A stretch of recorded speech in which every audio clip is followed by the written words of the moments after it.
The wizarding world is a magical place, filled with interesting characters, bizarre creatures, and unearthly physical laws. I'm sure many of us have wished that we would be invited to Hogwarts, to learn all the cool spells and to take part in the ongoing war against Voldemort. There are many characters in this series I could analyse, but in today's episode I'm going to be focusing on 7 of the main characters: Ron, Hermione, Ginny, Draco, Luna, Neville, and of course Potter himself. So without any further ado, let's get into this. Harry Potter is an ISFP, meaning his functions are Introverted Feeling, Extroverted Sensing, Introverted Intuition, and lastly Extroverted Thinking. During my research, many people seem to believe Harry Potter is an INFP, the same personality type as J.K. Rowling. However, I disagree. INFPs often live in their own heads, expressing their strong personal views through conversation or through the arts. ISFPs on the other hand are more prone to take action, working towards their personal values. One of Harry's main character attributes is his get up and go attitude, very often seen with main protagonists of a story. Harry's first function, Introverted Feeling, is a judging function,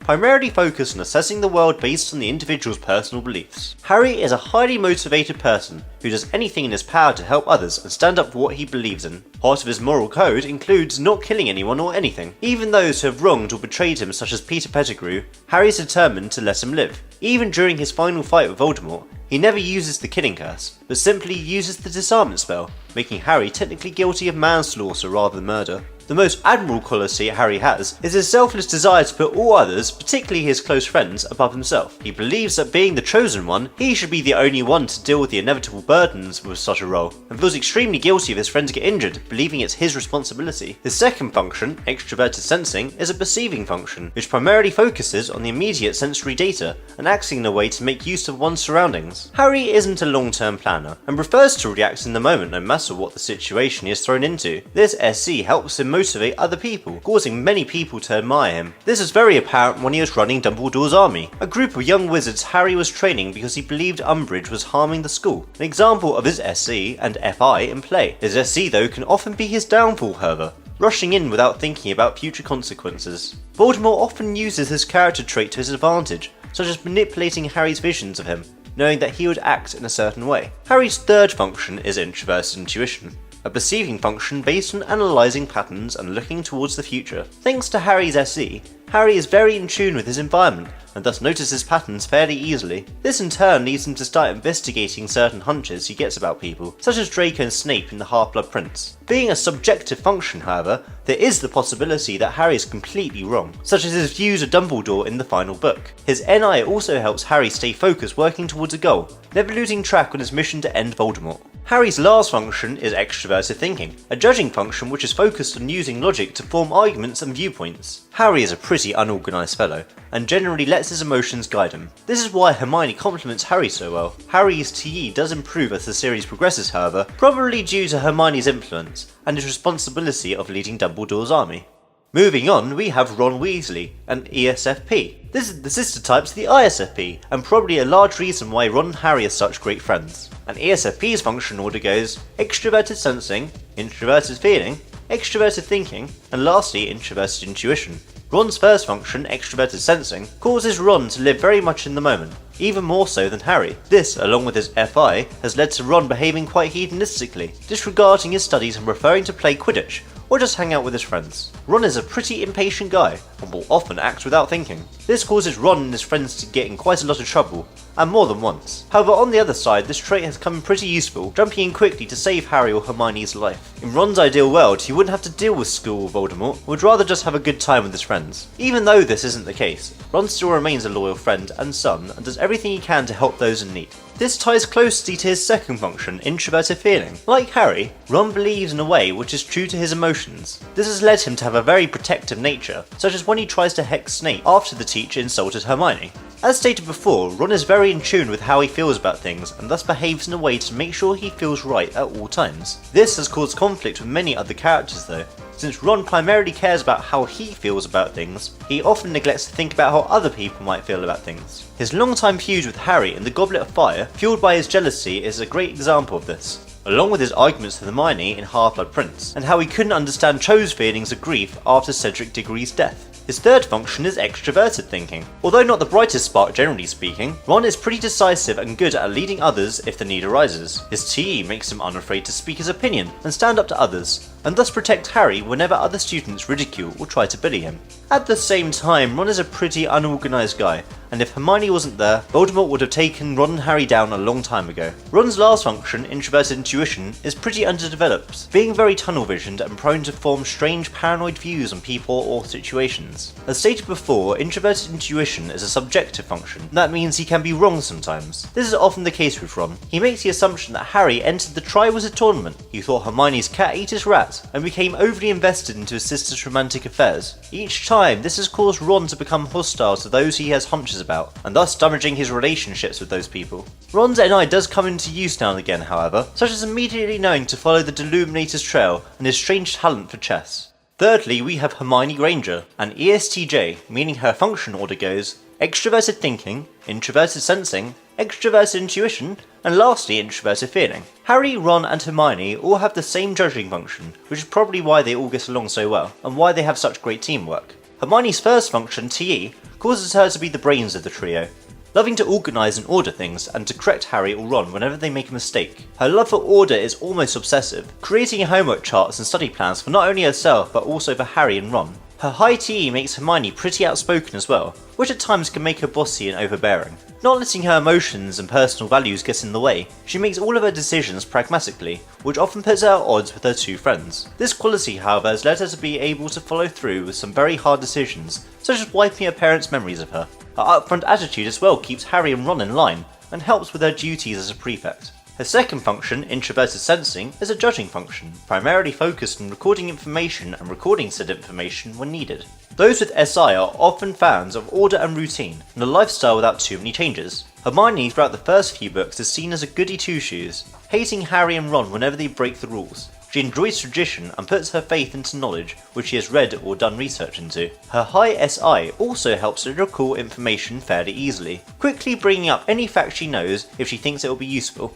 Hermione can be distrustful of things when they go against the status quo, strongly being against the idea of Harry following the writings of the First Blood Prince, and being shocked that said writings were more reliable than the textbook itself. Her third function, Extroverted Intuition, is a perceiving function, focused on seeing their environment through concepts and possibilities, rather than the pure sensory data they provide. Hermione is pretty open-minded towards new ideas, unlike her two friends who can be pretty stubborn about their hunches. Her desire for new knowledge is fueled by her extensive reading habits and her assessments of those around her. Since she is so knowledgeable, she often uses this knowledge to make theories and thus suggests the possibility that Lupin is a werewolf. Her last function is Introversive Feeling. As stated before, Hermione prefers to put her emotions aside, behaving in a purely logical, matter-of-fact-like demeanour. However, as the series progresses, Hermione becomes more and more in touch with her emotions. This can be seen when she organises Spew, since she feels so strongly about the treatment of elves. Her lack of awareness about how she feels about things highly contributes to her bossy mannerisms. She wants people to do as she says and she intends to help them,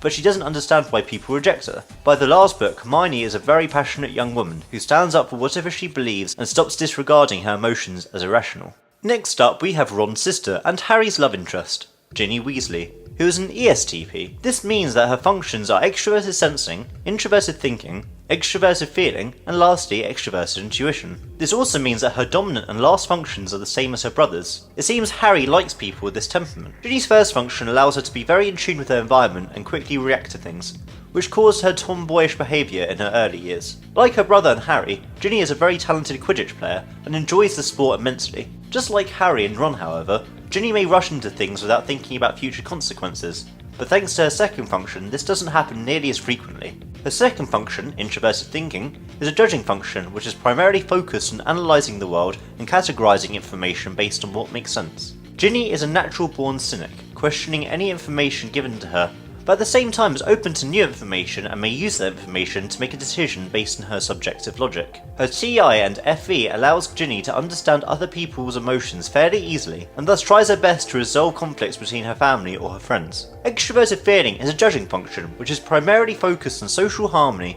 and an objective sense of right and wrong, not influenced by personal views. Ginny is pretty outgoing, being able to make friends fairly easily, and and having a close relationship with those friends and the other Weasleys. Ginny is pretty expressive, which although can be a breath of fresh air, can also be a weakness as exploited by Voldemort in the Chamber of Secrets. Her last function is Introverted Intuition. Like her brother, Ginny can be pretty short-sighted at times, preferring to react purely in the moment rather than working towards a particular goal. This may be another reason why Voldemort was able to manipulate Ginny so easily through the diary. Although she doesn't use this function all too much, she does have the long-term goal throughout the series of marrying Harry, something which eventually becomes true. Okay, so now let's look at Neville Longbottom, who is an ISTJ. This is the sister type to the ESTJ, Hermione's type. An ISTJ's function order goes Introverted Sensing, Extroverted Thinking, Introversive Feeling, and lastly Extroverted Intuition. Similarly to Hermione, Neville seems to recall information he has learned with relative ease. This can be seen when Neville helps Harry with the second stage of the Goblet of Fire, where he immediately thinks of the weeds to allow Harry to breathe underwater. Neville is a pretty nostalgic guy, being highly affected by his parents' murder, which is also part of the reason why he is so insecure in the first half of the story. His past-orientated worldview is extremely prevalent throughout his story arc. Neville tries his best to help students rebel against Voldemort, choosing to recreate Dumbledore's army. This is an example of Neville's preference of SI over NE. He chose to recreate something Harry originally made instead of coming up with a new idea, since not only does Neville feel comfortable working with an idea he has already had experience with, but also Dumbledore's army would have been one of the first cases where Neville no longer felt like a loser, thus having a nostalgic bias for the group. His second function, Extroverted Thinking, is the reason why Neville is so smart,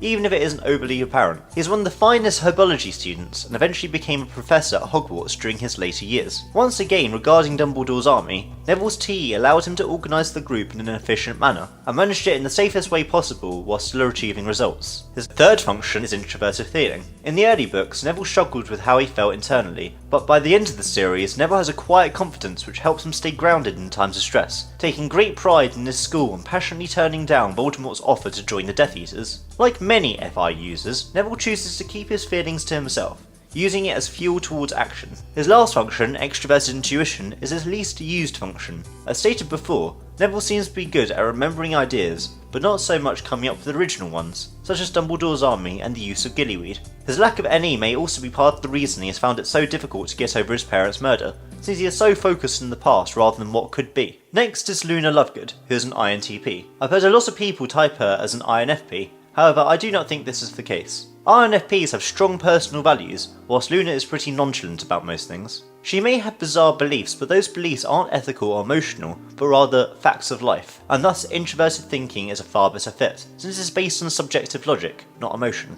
An INTP's function order goes Introverted Thinking, Extroverted Intuition, Introverted Sensing, and Extroverted Feeling. Luna's dominant Introverted Thinking, as stated before, is the cause of her strange beliefs. She is quite open-minded and likes to analyse whatever data she is presented with, seeing where her inner logical framework can be applied and when new data can be added to it. Being one of the few main TI users in the series, Harry will often go to Luna for a fresh perspective, whether he's seeking clarity on a personal problem or regarding Voldemort. Since Dumbledore is also a TI user, it seems Harry appreciates the potential insight these characters offer. Her second function is Extroverted Intuition. Luna enjoys thinking about different ideas and believes anything is possible. Though it seems Luna's NE can be a bit overly developed, believing and analysing things which have no basis in the real world. This puts her at odds with Hermione, who is focused on reality and facts built up throughout history. Her third function is Introversive Sensing. Luna uses her SI to recall all the information she has learned and all the theories she has crafted. Luna can also be pretty sentimental at times, cherishing her friends and still sad over her mother's death. Perhaps the reason she so readily believes in so many things is because her attachment to her father, who is even more zany than her.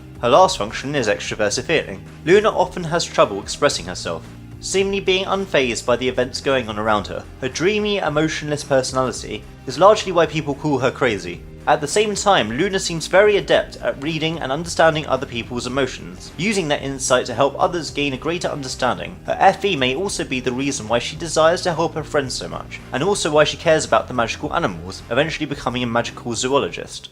Finally, we have Draco Malfoy, who is an ESTP, meaning his function order goes Extroverted Sensing, Introverted Thinking, Extroverted Feeling, and lastly Introverted Intuition. This means the way he thinks is the same as Ginny, which is pretty interesting. However, Draco is a pretty irrational guy. Most of his functions are underdeveloped, or at least misused, compared to Ginny, who is pretty developed. His first function, Extroverted Sensing, is what makes Draco so reactive and impulsive. Draco is quick to jump in and cause drama whenever he can, especially if someone offends him. He has a short temper and may react to situations on a whim without thinking it through.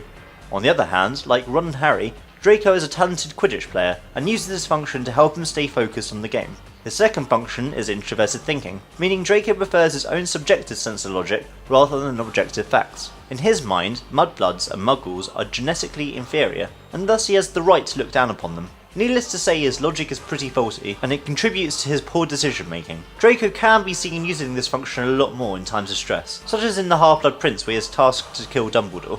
Draco's third function, Extroversive Feeling, helps him identify the weaknesses and insecurity of those he wishes to bully. Since Extroversive Feeling is focused on the emotions of other people, Draco uses this to his advantage, whether to belittle those he dislikes or to get his peers to like him. Needless to say, Draco is pretty open about how he feels about things, perhaps being a little too open. His last function is Introverted Intuition, which is clearly his weakest function. Draco often fails to see things through, whether it be in the early stages of the series, where he harasses Harry and his friends, or later on when he joins the Death Eaters. This is why his attempts at killing Dumbledore failed so miserably. Other examples of his lower NI and higher C is when he provokes Hermione into hitting him and likewise provoking Buckbeak into hitting him.